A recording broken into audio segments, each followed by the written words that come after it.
Our Hiligaynon word for the day is wali. Wali. When we say wali, it's a sermon or a lecture.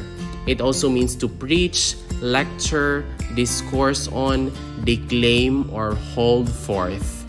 Wali. Wali.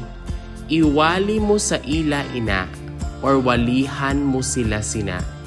That means preach that to them or give them a lecture about it. Iwali mo sa ila ina or walihan mo sila sina. Ano ang ginwali sang pari kaina? What was the parish priest preaching about this morning?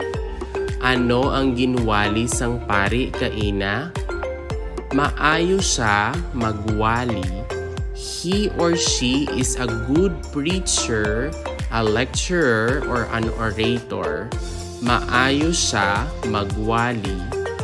Buwas sa aga, may wali na hanungod sang. That means tomorrow morning, there will be a sermon about. Buwas sa aga, may wali na hanungod sang blank. Ginwalihan niya kami sang maayo nga batasan. He or she gave us a lecture on right conduct. Ginwalihan niya kami sang maayo nga batasan. And that is all about our Hiligaynon word for the day, wali. Wali.